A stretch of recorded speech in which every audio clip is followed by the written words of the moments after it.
पहले वतन आता है, जो कहता है कि अगर मसला मुल्क का होगा तो हम सब एक हैं और हिंदुस्तान की तरफ आंख उठाकर देखने वालों को देश का हिंदू हो या फिर मुसलमान माफ नहीं करेगा। ओवैसी जिंदाबाद कहना जरूरी है क्योंकि ये वो नाम है जो हिंदू मुसलमान की राजनीति करता है। चुनावी रैलियों में जिन पर भड़काऊ भाषण देने के आरोप लगते हैं, लेकिन जब देश मुश्किल में था तो ओवैसी ने एक नई लकीर खींच दी। ओवैसी ने सिर्फ दुनिया और पाकिस्तान को संदेश नहीं दिया, बल्कि देश के मुसलमानों को भी बताया कि सारे मुद्दे बाद में, जब बात भारत की है तो हम देश के साथ खड़े हैं। ओवैसी लगातार पाकिस्तान को जवाब दे रहे हैं और इसी कड़ी में सबसे ताजा है ओवैसी की चुनौती, जो उन्होंने सीधे शहबाज शरीफ और पाकिस्तान के आर्मी चीफ असीम मुनीर को दी है। पाकिस्तान को अब समझाने का वक्त खत्म हो चुका है। मैं बड़ी जिम्मेदारी के साथ जज्बात में लाए बगैर कह रहा हूं कि ये वक्त जवाब देने का है।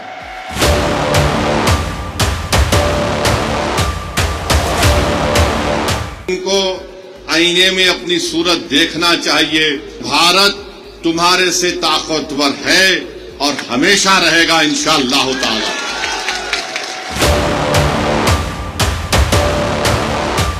पाकिस्तान में तुम एक मलेरिया की दवा नहीं बना सकते, तुम एक मोटरसाइकिल का टायर तैयार नहीं कर सकते। भारत बहुत आगे है, भारत से पंगा मत लो। भारत जिंदाबाद, भारत जिंदाबाद, भारत जिंदाबाद। असदुद्दीन ओवैसी वो हुंकार जिसने पाकिस्तान में बैठे आतंक के आकाओं तक ये संदेश पहुंचा दिया कि तुम मजहब के नाम पर हमारे मुल्क को बांट नहीं पाओगे। यहाँ पर थी, क्या बोलते, भेलपुरी खाड़ी से मेरा पति साइड में था, एक इंसान है, उसने उसको गोली मार दी। यहाँ पे उसने बोला कि ये शायद मुस्लिम नहीं है, उसने उसको गोली मार दी। याद रखिए, अगर आप किसी मुल्क के अंदर जाकर मासूम लोगों को मारेंगे तो कोई भी मुल्क खामोश नहीं बैठने वाला है।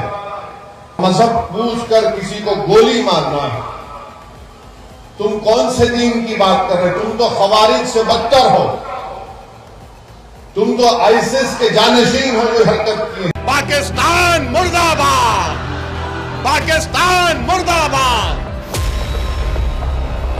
मजहब पूछकर पहलगाम में पर्यटकों पर इसलिए गोलियां बरसाई गई थी ताकि देश में हिंदू मुसलमान के बीच गहरी खाई पैदा की जा सके। लेकिन ओवैसी ने बताया कि जब जब दुश्मन हिंदुस्तान की तरफ आंख उठाएगा, पूरा देश मिलकर उसका जवाब देगा।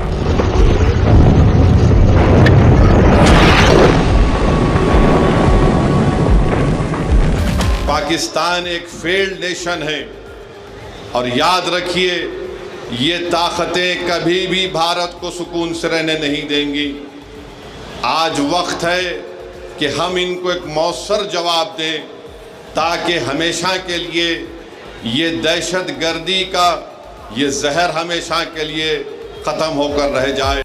ऑल इंडिया मजलिसे इत्तेहादुल मुस्लिमीन यानी AIMIM के मुखिया असदुद्दीन ओवैसी ने हिंदुस्तान की राजनीति में एक नई लकीर खींच दी है, और वो इसलिए क्योंकि देश की राजनीति में ओवैसी मोदी के विरोध का सबसे बड़ा चेहरा माने जाते हैं। अब आप देखो ये कौन सा सेकुलरिज्म है कि कल देश के वजीर आजम प्रधानमंत्री मोदी कह रहे कि जब आप वोट डालेंगे तो बजरंग बली का नारा मार के वोट डालना। खुद को मुसलमानों के मसीहा के तौर पर पेश करने वाले ओवैसी देश की सत्ताधारी पार्टी बीजेपी के खिलाफ सबसे तीखे हमले करने के लिए जाने जाते हैं। और मैं आज खड़े होकर जिम्मेदारी के साथ कह रहा हूं कि साजिश यही है कि पार्लियामेंट के इलेक्शन से पहले महाराष्ट्र में कोई फसाद करवाया जाए। तस्वीरें पिछले साल जून महीने की है, जब ओवैसी सांसद की शपथ ले रहे थे और जय फिलिस्तीन के साथ शपथ खत्म की थी। जय भीम, जय मीम, जय तेलंगाना, जय फलस्तीन, तकबीर, अल्लाहु अकबर। पाकिस्तान मुर्दाबाद, पाकिस्तान मुर्दाबाद। ओवैसी यानी वो नाम जिसे देश में मुसलमानों की राजनीति करने वाले सबसे बड़े चेहरे के तौर पर जाना जाता है। पहलगाम में जब पर्यटकों पर आतंकी हमला हुआ तो ओवैसी ने राजनीति करने का अवसर नहीं ढूंढा, और वो हर मौके पर सरकार के साथ ढाल की तरह खड़े दिखाई दिए। वो भी एक्शन लेगी। हमारे देश के तमाम लोगों को उनकी जान और माल को बचाने के लिए, खासतौर से इस बुज़दिलाना वहशियाना दहशतगर्द हमले के बाद हम उसकी तायीद करेंगे। ये कोई सियासी मसला नहीं है, ये हमारा नेशनल मुफाद है, नेशनल इंटरेस्ट में है। पाकिस्तान मुर्दाबाद, पाकिस्तान मुर्दाबाद। पाकिस्तान के खिलाफ ओवैसी की ललकार में सबसे ताजा है प्रधानमंत्री शहबाज शरीफ और आर्मी चीफ आसिम मुनीर को पेश की गई उनकी ये चुनौती। ओवैसी ने एक्स पर सवाल लिखकर पूछा, क्या शहबाज शरीफ और आसिम मुनीर चाइनीज एयरक्राफ्ट से अपने रहीम यार खान एयरबेस पर लैंड कर पाएंगे? ओवैसी की इस चुनौती के पीछे हैं ये तस्वीरें।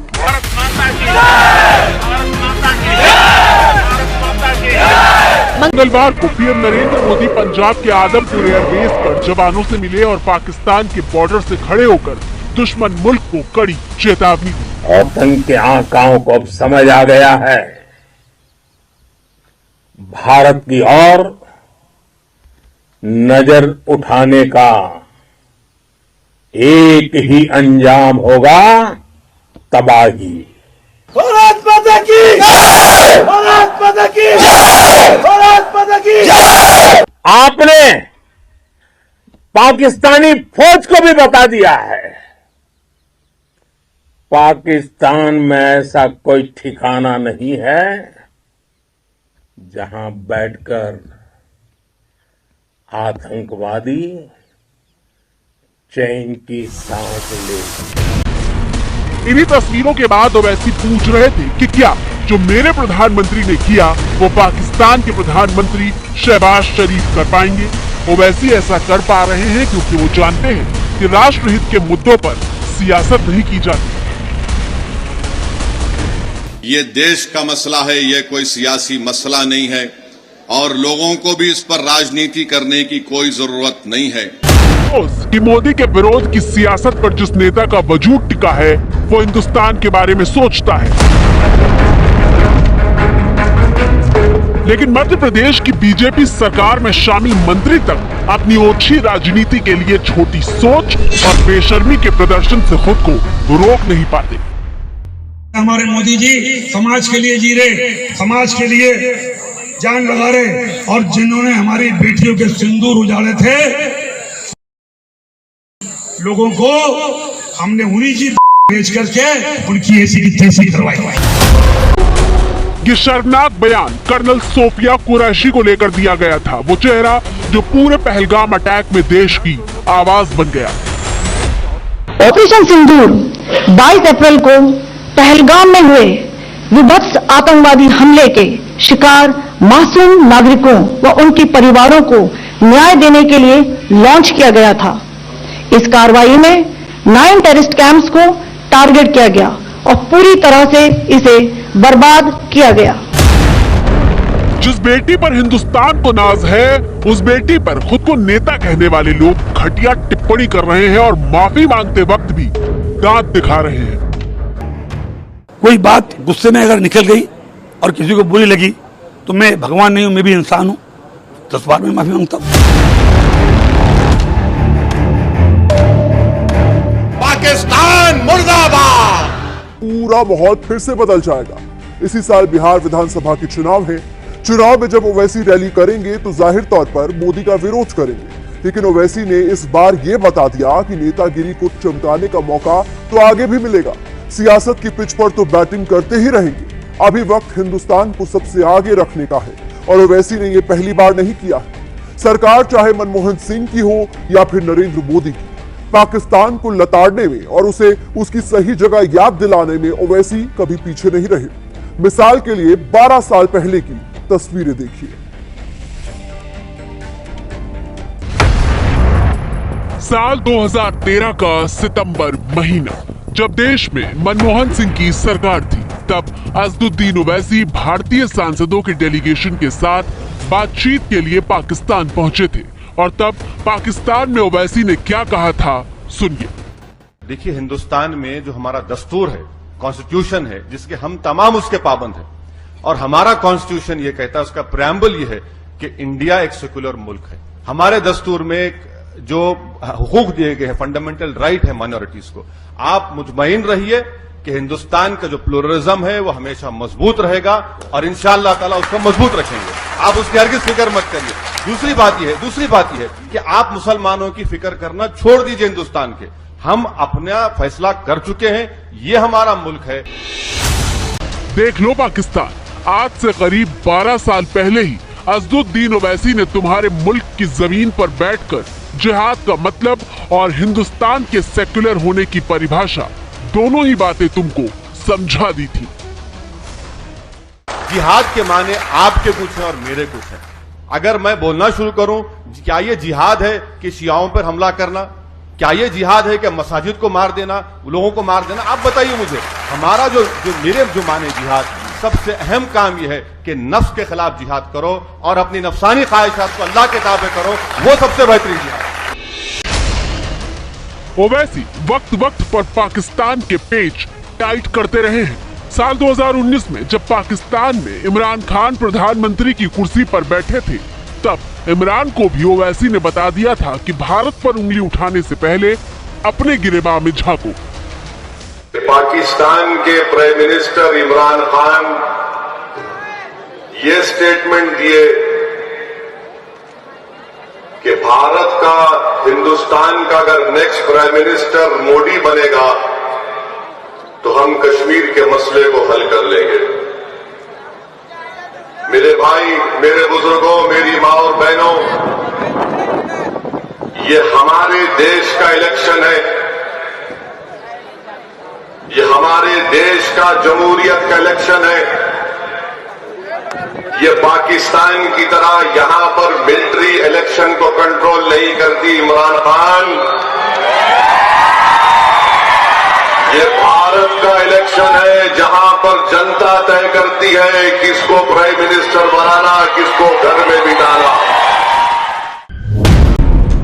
लेकिन पाकिस्तान के दिमाग में आज तक ये बात नहीं घुसी और आज भी पाकिस्तान के आर्मी के मुखिया 2 नेशन थ्योरी की बात करके मुसलमानों को बांटना चाहते हैं। 2 nations, we are not 1 nation. So because of that, our forefathers, they struggled, mounted that incessant struggle to create this country, and we have sacrificed a lot for the creation of this country, and we know how to defend it. जब जब मौलाना बनकर पाकिस्तान के army chief जैसे लोग नफरत की supply शुरू करते हैं, तब तक हिंदुस्तान का ओवैसी उन्हें जवाब देता है। और हम इनको बताना चाहेंगे कि हमारे रसूल सल्लल्लाहु अलैहि वसल्लम ने हमको ये तालीम दी कि तुम किसी से जंग मत करो। ये हदीस है, ये तुम किसी से जंग मत करो, मगर अगर कोई तुमसे जंग करता है तो साबित कदम रहो। तो हमको अब साबित कदम रहना है। ये सवाल कोई हिंदू मुसलमान का, ईसाई का, बौद्ध का नहीं है। सवाल 2 कौमी पार्टी कांग्रेस और बीजेपी के, इनको भी इन दोनों कौमी पार्टियों को अपनी तू मैं में खत्म करनी चाहिए।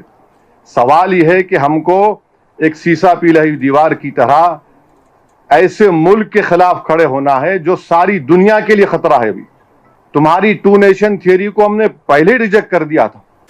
भारत पाकिस्तान के बीच तनाव हुआ तो एक एक करके पाकिस्तान के तमाम मंत्रियों ने न्यूक्लियर बम की धमकी दी थी। दुश्मन पाकिस्तान पर हमला करते वक्त 10 बार सोचेगा तो उसकी वजह यह है कि अल्लाह ताला के फजल से पाकिस्तान आज एक एटमी कुव्वत है। पाकिस्तान के पास एटम बॉम्ब है।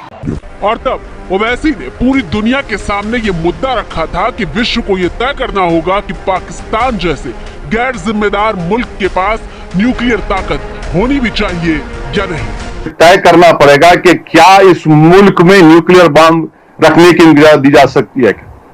इनके पास जो न्यूक्लियर बम है उसको डिसआर्म करने की जरूरत है, इसको खत्म करने की जरूरत है। ओवैसी ने जब पाकिस्तान के खिलाफ करारा जवाब देने वाली बैटिंग शुरू की तो उन्होंने ये भी साफ कर दिया कि वो किसी और की नहीं बल्कि अपने मुल्क की मोहब्बत में ये सब कह रहे हैं। जो बार बार मैं ये कह रहा हूं, किसी की मोहब्बत में नहीं कह रहा हूं। ये वतन मेरा है।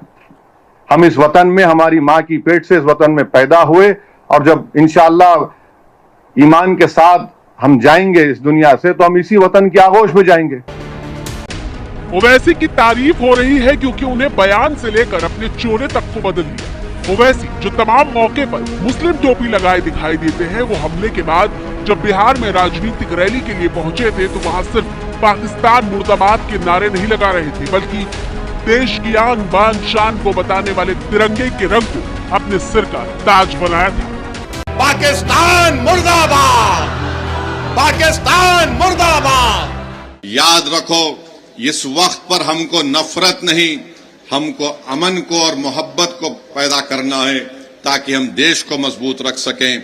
और जो लोग नफरत और जहर फैला रहे हैं, याद रखो तुम एलईटी और पाकिस्तान के चेहरों पर मुस्कुराहट लेकर आ रहे हो। हम ये चाहते हैं कि इन जालिमों के चेहरों से मुस्कुराहट खत्म हो जाए। ऐसा नहीं है कि नफरत फैलाने वाले सिर्फ पाकिस्तान में बैठे हैं, हिंदुस्तान में भी ऐसे लोगों की फौज मौजूद है। देश के एक ईमानदार अफसर पर सवाल उठाते हुए गलत और बेहद शर्मनाक बातें लिखी गई। लाइक और व्यूज के भूखे ट्रोलर्स ने मिस्री को निशाना बनाया तो जवाब देने ओवैसी सामने आए और ट्रोलर्स को उनकी औकात याद दिलाई थी। पाकिस्तान मुर्दाबाद।